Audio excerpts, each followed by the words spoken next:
বাধা দেওয়ারও ইনশাল্লাহ তেমন কেউ নাই। তাইলে আবারও দেখা হবে ইনশাল্লাহ। এতদিন তো হাসিনা থাকার কারণে আমি শুনলাম আমি কারাগারে যাওয়ার 2 দিন আগে সম্ভবত 28শে মার্চ আন্দোলনের দিন রাতে এখানে একটা মাহফিল হয়েছিল তারাকান্দায়। ওই মাহফিলের কারণে নাকি হুজুরকেও গ্রেফতার করার মতো অবস্থা।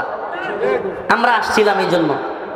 তো যাই হোক, আলহামদুলিল্লাহ হাসিনা চলে গেছে, কিন্তু হাসিনার দোসররা রয়ে গেছে। এরা ঢাকা বিশ্ববিদ্যালয়ের তোফাজ্জল হত্যাটাকে আবরার ফাহাদের হত্যার সাথে মিলাতে চাচ্ছে। আবরার ফাহাদের মৃত্যু হয়েছিল ভারতের বিরোধিতা করতে গিয়ে, ভারত রয়ের কারসাজিতে, গোয়েন্দা সংস্থা রয়ের কারসাজিতে ছাত্রলীগের কিছু পোলাপান দিয়ে আবরার ফাহাদকে ভারত বিরোধিতা করার কারণে হত্যা করেছিল। আবরার ফাহাদ ভারতের বিরুদ্ধে দাঁড়াতে গিয়ে, জানি না আল্লাহ পাক তাকে শহীদ হিসেবে কবুল করবে কিনা, তাকে আমরা শহীদ মনে করি।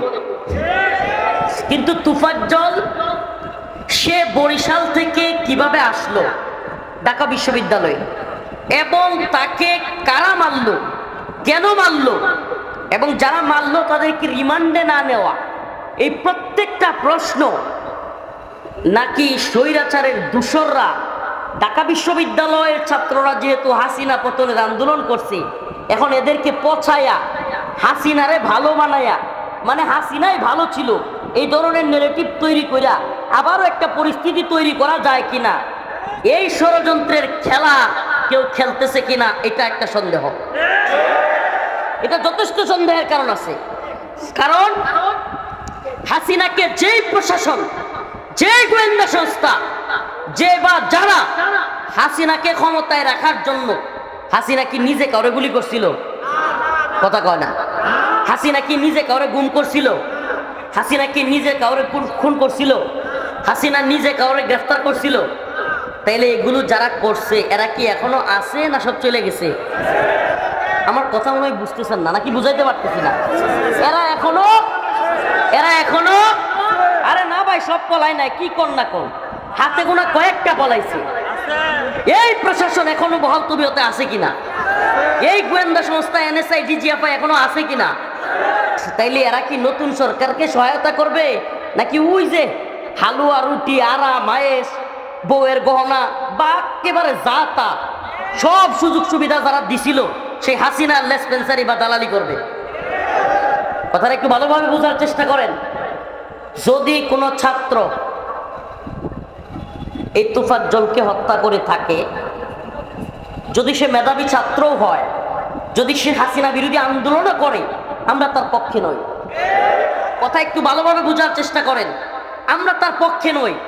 কিন্তু একই সময়ে, আমি প্রায় প্রোগ্রামে বলতেছি, একই সময়ে তোফাজ্জল হত্যা, একই সময়ে বাইতুল মুকাররমে শেখ হাসিনার দালাল রুহুল আমিন কওমি জননী উপাধি দেওয়া ব্যক্তিকে দিয়া বাইতুল মুকাররম, আমাদের জাতীয় মসজিদের ভিতরে জুতা দিয়া ঢিলাঢিলি করা, এমন একটা অবস্থান তৈরি করা, আলেমদেরকে এটা হাস্যকর পরিণতির দিকে নিয়ে যায়। আপনি বুঝেন, হাসিনার বিরুদ্ধে দেশে সবচাইতে বেশি আন্দোলন করেছে ঢাকা বিশ্ববিদ্যালয়ের ছাত্ররা, সবচাইতে বেশি আন্দোলন করেছে আমরা আলেমরা। আপনি বুঝেন, একসাথে কলঙ্কিত করার চেষ্টা, ঢাকা বিশ্ববিদ্যালয়কে, বাইতুল মুকাররমকে একই সূত্রে গাঁথা কিনা। তৃতীয় আরেকটা বিষয় খেয়াল করেন, হঠাৎ করে চট্টগ্রামে ছাত্রলীগের এক সাবেক কর্মী চট্টগ্রামের পার্বত্য চট্টগ্রামকে স্বাধীন ঘোষণা করে বসছে। আপনারা অনেকে জানেন কিনা? স্লোগান দিবে না, বসে থাক। এখন আর দয়া করে কথা কইেন না ভাই, আমি অল্প সময় কথা বলবো। আপনারা কেউ স্লোগান দিতে গিয়ে স্টেজ ভাঙ্গেন না, এটা হুজুরের ভয় আর কি। স্টেজ একটু নড়বড়ে তো, আপনারা যারা জুনিয়র আছেন, যুবক আছেন, তাদের তো তেজ বেশি। মাঝে মাঝে কোনো কথার সাথে যদি টাইমিং হয়ে যায়, মানে নিজের মনের ভিতরে যদি যেটা কয় আর কি, টাইমিং হয়ে গেছে, কমন পড়ছে, তাইলে কিন্তু চিল্লানি মাইরা আপনারা জজ বাধা খাইতে গিয়া, ওই যে মনে আছে না স্মার্ট বাংলাদেশ, ওই স্মার্ট বাংলাদেশের পরিণতি যাতে আমাদেরও না হয় আর কি। বুঝছেন তো নাকি না নতুন সব বুঝেন তো? তাইলে এটা বুঝলে আর এই হুজুকে তাকবীর দিতে গিয়ে মঞ্চ ভাঙেন না দয়া করে। আমাদের মঞ্চ আসলে একটু নরম, আমি যেখানে দাঁড়াইছি এখানে নড়তেছে। আল্লাহ হেফাজত করুক, বলেন আমিন। তো বলতেছিলাম, প্রিয় উম্মাহ, প্রিয় জাতি, আমি ব্যক্তিগতভাবে বলি, আমি সম্মিলিত কথা বলতে পারি না, আমি ব্যক্তিগতভাবে নতুন সরকারকে একেবারে ইসলাম কায়েম হয়ে গেছে, এরা মনে হয় ফিরিস্তা, এটা মনে করি না। এদের মধ্যেও ভারতের দালাল, আমেরিকার দালাল, অনেক কিছু আছে। কিন্তু একটা কথা মনে রাখবেন, বড় ধরনের জুলুম থেকে হাসিনা কত বড় জালেম, এটা নতুন করে ব্যাখ্যা করার প্রয়োজন আছে? কথা নতুন করে ব্যাখ্যা করার প্রয়োজন আছে? কোন সেক্টর নাই যে সেক্টরে হাসিনা এবং তার প্রশাসন, তার সরকার মানুষকে জুলুম করে নাই? কোন সেক্টর আমাকে বলেন? ফেসবুকে লাইক দিতে মানুষ ভয় পাইছে, পাইছে কিনা? কমেন্ট করতে ভয় পাইছে, পাইছে কিনা?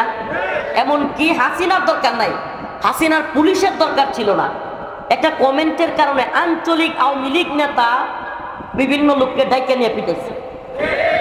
হয়েছে কি হয় নাই?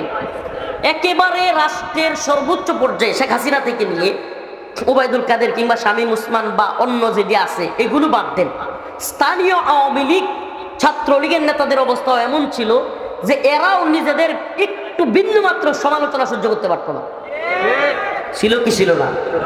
তো এই জুলুম থেকে আল্লাহ পাক আমাদেরকে হেফাজত করেছে, আলহামদুলিল্লাহ। আপনাদের নিজেদের আলামত, এই মাহফিলটাই তো করতে পারেন নাই। এই হুজুর করতে পারছেন? হুজুর কই? এই মাহফিলটা কি করতে পারছেন? আমাদেরকে মাহফিল করার কারণে এই মাদ্রাসার উপর, এই মাহফিলের উপর চাপ আসে নাই?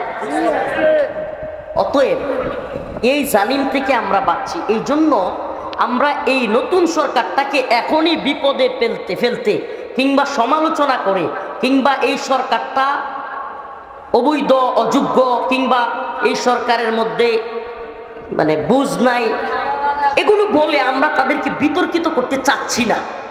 এবং এই বিতর্কিত করাটা হাসিনার পক্ষে যাক, কিংবা হাসিনা সরকারের যেগুলো দালাল গাপ্পি মেরে আছে আওয়ামী লীগের, এগুলো যেন গোপনে থেকে হঠাৎ ফেসবুকে বলতে না পারে, দেখছেন হাসিনাই ভালো ছিল, মানে এই কথা যাতে বলার সুযোগ না পায়, এজন্য আমরা আপনাদের ইসলাম কিংবা সামাজিক কিংবা রাষ্ট্রীয় বিভিন্ন বিষয়ে আমরা এখনই আপনাদের নিয়ে কঠিন মন্তব্য, কঠিন ভাষা প্রয়োগ করতে চাচ্ছি না। আমরা আপনাদেরকে ফিরিস্তাও মনে করি না, মানুষ এমনিতেও ফিরিস্তা না। ভুল আমরা প্রশাসনে গেলে, আমরা সরকারে গেলে কাজ করলেই ভুল হয়, সেটা ভিন্ন। কিন্তু বাস্তবতা হলো ভয়ঙ্কর ষড়যন্ত্র চলছে, ভয়ঙ্কর ষড়যন্ত্র। কারা করতেছে? হাসিনা চলে গেলেও আমি আবারও বলি, সিটিটিসি যারা গুম, খুন, নির্যাতনের সাথে জড়িত, যারা আলেমদেরকে, সাধারণ ছাত্রদেরকে, নামাজ পড়ুয়া ভার্সিটির যুবকদেরকে জঙ্গিবাদী, মৌলবাদী ট্যাগ দিয়েছিল, এই সিটিটিসি এখনো আছে কি নাই? যেই এনএসআই, যেই ডিজিএফআই বিভিন্ন ধরনের প্ল্যান করে ঘুম, খুনের সাথে বিভিন্ন খারাপ কাজের সাথে জড়িত ছিল, আয়নাঘর যারা তৈরি করেছে, এরা এখনো আছে না নাই? কথা বলেন।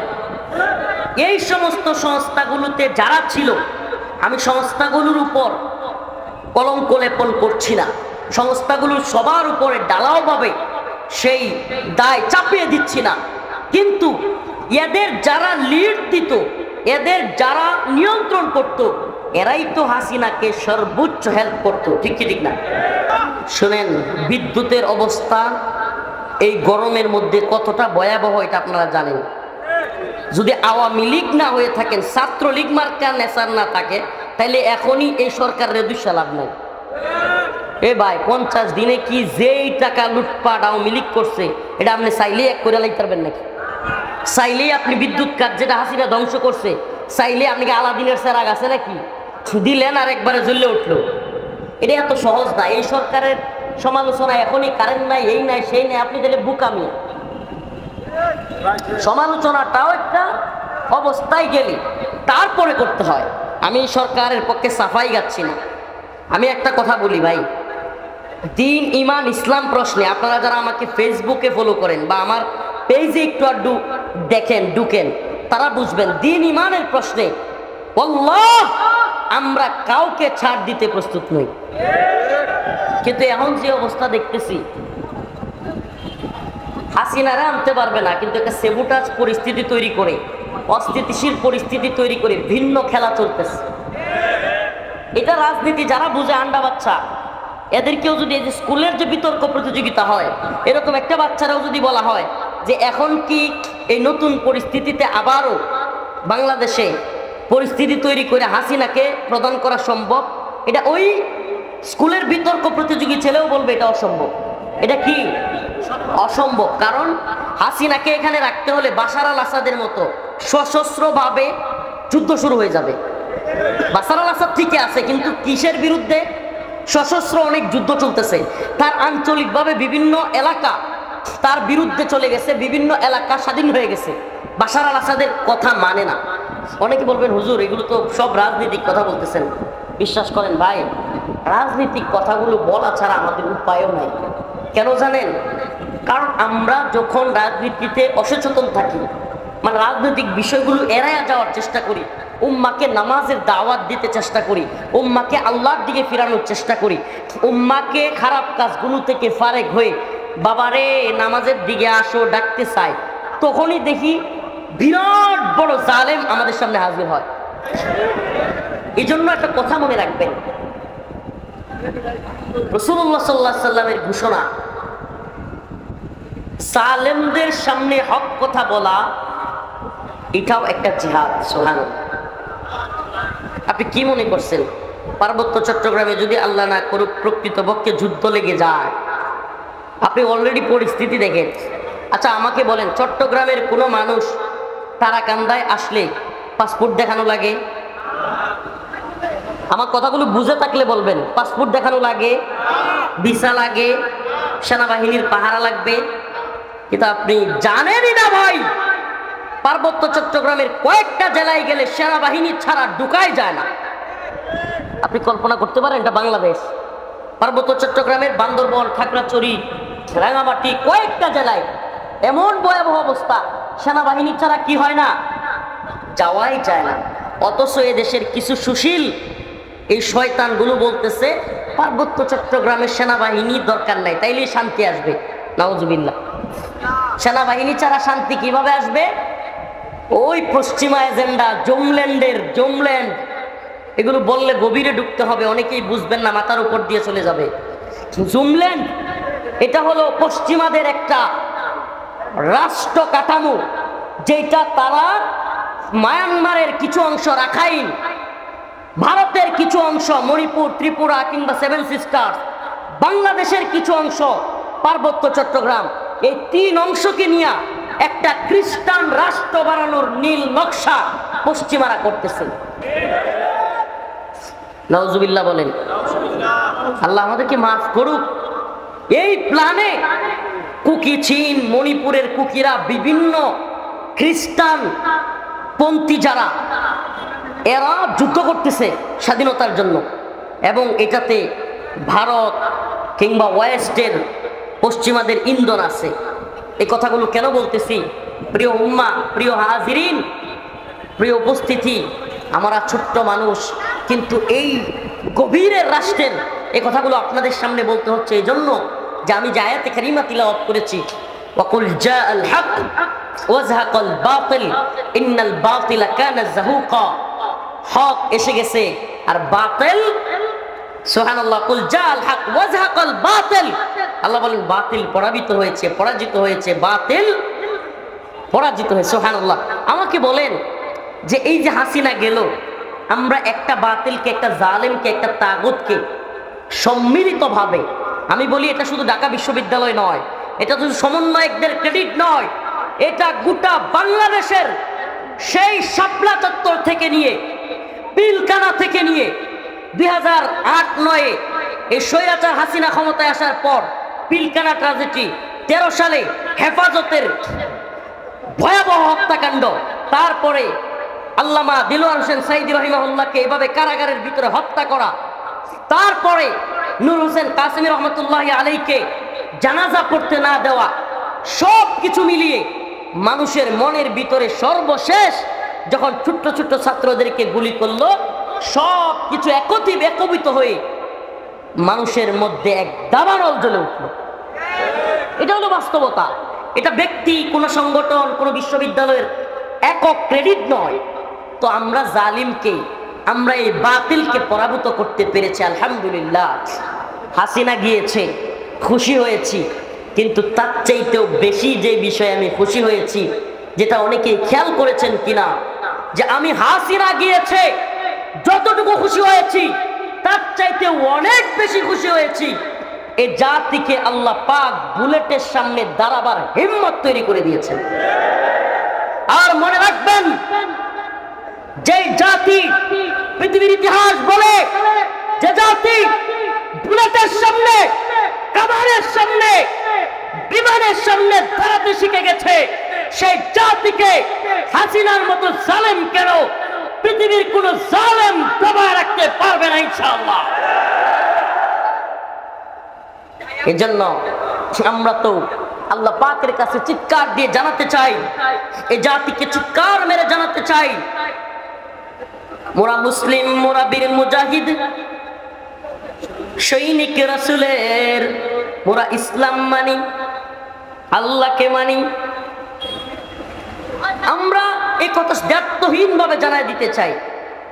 আমি যেই বিষয়টা বলতে চাচ্ছিলাম এই সঙ্গীতের সাথে যায় না, আমি যে সঙ্গীতটা আপনাদের শোনাতে চাই সেটা হলো, মোরা কামানের মুখোমুখি দাঁড়িয়ে আল্লাহু আকবার বলবই, আসুক না যত বাধা, যত ঝড় সাইক্লোন, রাসূলের পথে মোরা চলবই। এ জীবন বাজি রেখে দিনের নিশান মোরা বাংলার আকাশে উড়াবই। রাজি আছেন তো ইনশাআল্লাহ? আসুক না যত বাধা, যত ঝড় সাইক্লোন, জিহাদের পথে মোরা চলবই। এ জীবন বাজি রেখে দিনের নিশান মোরা বাংলার আকাশে, কয় না বাংলার আকাশে, মোরা কামানের মুখোমুখি দাঁড়িয়ে আল্লাহু আকবার বলবই।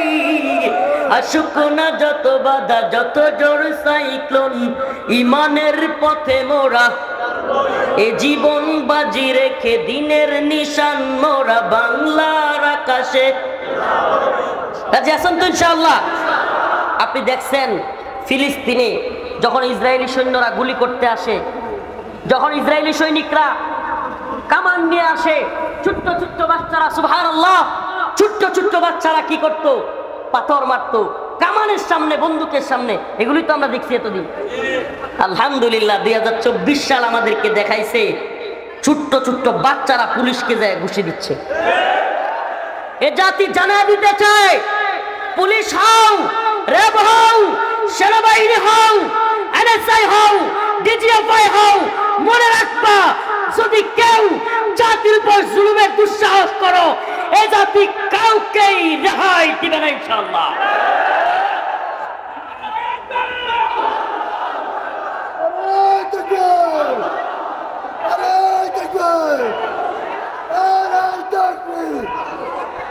আল কোরআনের আলো, দুনিয়ার মুসলিম, মাদানী ভাইয়ের আগমন।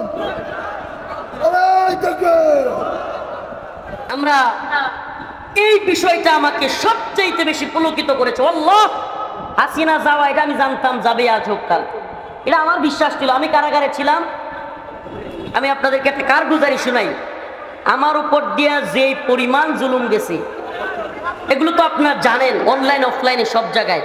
আমার জুব্বা খোলা হয়েছে, তাই না, লঙ্গি খোলা হয়েছে, এগুলো খুলে প্যান্ট, শার্ট, গেঞ্জি এগুলো পরানো হয়েছে, বিড়ি ধরায় দেওয়া হয়েছে, তারপরে ছবি তুলছে। আল্লাহ আল্লাহ, এই কাজগুলো এরা করেছে। এটা কেন বলতেছি শুনেন, কষ্ট লাগে নাই? কি মনে করছেন আল্লাহর দিকে তাকায় খালি কান্না করছি, চোখ দিয়ে অজরে পানি পড়ছে? একটা ছবি তুলছে বিড়ি সহ, এরা কয়েকবার ফেলে দিছে, আবার ধরছে, আবার ঘাড়ে ধরে জাতা মারছে, আবার চাপ দিছে, এরপরে ধরাই দিছে। আজকে সেই ছবিটা আমি ফরিদ উদ্দিন মাসউদের বিরুদ্ধে কথা কেন বললাম? সেজন্য যারা কওমি অঙ্গনের দাবি করে, আমাদের ভাই দাবি করে, আজকে তারা আমাদের ওই রিমান্ডের ছবিটাকে নিয়ে ট্রল করে আমাদেরকে পচানোর চেষ্টা করে। নাউজুবিল্লাহ। এর চাইতে কষ্টের আর কি হইতে পারে বলেন? এর চাইতে কষ্টের। তাহলে কি আমরা মনে করব আপনাদের সাথে গোয়েন্দা সংস্থার লিয়াজও আছে? এটা কি মনে করব? কারণ এটা তো গোয়েন্দা সংস্থার কাছে সংরক্ষিত ছবি ছিল। এই ছবি আজকে ফরিদ উদ্দিন মাসউদের বিরুদ্ধে আমি কথা বললাম। আচ্ছা, ফরিদ উদ্দিন মাসউদের বিরুদ্ধে কথা বলবো না কার বিরুদ্ধে কথা বলবো? ফরিদ উদ্দিন মাসউদ শাহবাগে গিয়ে আল্লামা সাইদি রাহিমাহুল্লাহর ফাঁসি চায় নাই? এমন একজন মাজলুম আলেমের যে ফাঁসি চাইতে পারে, এ কি শয়তানের চাইতে কম? যেই ব্যক্তি হাসিনা র এবং আপনারা করেন না, আমি কারগুজারি শোনাবো না, লম্বা কারগুজারি হয়ে যাবে। আমি অনেক মহাব্বত করি, কিন্তু ফরিদ উদ্দিন মাসউদ ইস্যুতে, নাস্তিকদের ইস্যুতে, শাহবাগ ইস্যুতে, আল্লামা সাইদি রাহিমাহুল্লাহর ফাঁসি চাওয়া ব্যক্তির ইস্যুতে আমরা কোনো ছাড় দিতে রাজি নই। এটা একবারে কনসেপ্ট ক্লিয়ার করতে হবে। হয় শাহবাগের পক্ষে, ফরিদ উদ্দিন মাসউদের পক্ষে অথবা বিপক্ষে, এই জায়গায় ক্লিয়ার হতে হবে। হয় জিহাদের পক্ষে, ইমানের পক্ষে, না হলে নাস্তিক শাতেমদের পক্ষে। প্রিয় ভাইরা আমার, বন্ধুগণ আমার, কষ্টে কিছু আপনাদেরকে কারগুজারি এলাকার হিসাবে, হাসিনার কারণে দীর্ঘদিন তো আসতে পারি না, দেখা হয়ে গেলে মনে আত্মীয় স্বজনের সাথে হঠাৎ দেখা হইলে মানুষ কি করে? কষ্ট বেদনা সব শেয়ার করে না? আপনাদের সাথে শেয়ার করলাম। মনে আসেনি 5 আগস্ট এই থানার সামনে আমনগর সাথে দেখা হয়েছিল? কারা কারা আসিলেন? তাইলে দেহার মাঝে মধ্যে হয়, এটা তো বুঝতেছেন? দেহাটা যে মাঝে মাঝে হয়, এটা তো বুঝতেছেন? হে ফুলপুর তারাকান্দাবাসী, আমি বালিয়াতে পড়াশোনা করেছি, বালিয়ার ছাত্র। আমি আপনাদের মহাব্বত করি। আমি এই এলাকায় অনেক বিচরণ করেছি। মনে কষ্ট নিবেন না, মনে কষ্ট নিবেন না। দলাদলি উদ্দেশ্য নয়, কষ্ট থেকে কথাগুলো বলছি। আল্লাহ, আবার বলছি, তাদেরকে আপনাদের চাইতে আমি কম মহাব্বত করি না, করতাম না। আমি কি বলবো? আমি এমন বয়ান শুনেছি, এত কান্না করেছি। আপনাদেরকে একটা কারগুজারি শোনাই। আমি হেফজগানায় থাকতে ছোট্ট টেপ রেকর্ডার বাইরে ছিল, 12-13 সালে বলতে পারেন, ছোট ছোট ক্যাসেট লাগাই শুনতো। এই টেপ রেকর্ডার হুজুররা দেখলেই নিয়ে যাইতো, এখনকার মোবাইল যেমন নিয়ে যায়। আমি সেই টেপ রেকর্ডার শীতের দিনে খেতা লুকাইয়া বালিশের নিচে থুইয়া ওনাদের বয়ান শুনতাম আর কানতাম। আর কি কমু? কসম আল্লাহ, আল্লাহর কাছে যেন জবাব দিতে হয় মিথ্যা হলে। আমি কবে ওনাদের নতুন একটা ক্যাসেট বের হবে এটা নিয়ে খুঁজতাম। কিন্তু আপনাদের অবস্থান জাতি জানতে চায়। শাহবাগী নাস্তিকদের পক্ষে থাকবেন, বক্ত হারাবেন। আমরা মোহাব্বত করতাম, করব না। আমরা মোহাব্বত করতাম, করব। এই ফরিদ উদ্দিন মাসউদ নাস্তিকের পক্ষে থাকলে কারো পক্ষে থাকবেন? ভালো করে বুঝেন, মন থেকে বলবেন, থাকবেন? ফরিদ উদ্দিন মাসউদের পক্ষে যারা থাকবে তাদের পক্ষে আমরা থাকবো। আপনাদের এই অবস্থান জাতির সামনে ক্লিয়ার করতে হবে। ফরিদ উদ্দিন মাসউদ আত্মীয় হলেই শাহবাগীদের কোনো ছাড় নাই, শাহবাগী নাস্তিকদের কোনো ছাড় নাই। যা আল হক ওয়াজহাকাল বাতিল, বাতিল আল্লাহ পরাভূত করে দিছে, পরাজিত করে ফেলছে। আপনি বাতিলকে বিজয় করতে চাইবেন আর আপনার সামনে হকের জান্ডাবাহীরা চুপ থাকবে, এটা আশাও করবেন না। কি করে ফেলবেন? আরে বিশ্বের সবচাইতে কুখ্যাত একজন জালেম তাগুতের নাম ছিল হাসিনা। নাম কি? হাসিনা থাকতেই তোরাই কেয়ার করি না, আর আমনে বলি কেডা? হাসিনারই গুলি না আমরা। আল্লাহ, আমি রফিকুল ইসলাম, অহংকার নয়, এটা আল্লাহর শক্তি, ইমানি শক্তি। আল্লাহ, আল্লাহ তুমি আমার অহংকার থেকে বাঁচাও, আল্লাহ তুমি আমাকে তাকাব্বুর থেকে বাঁচাও।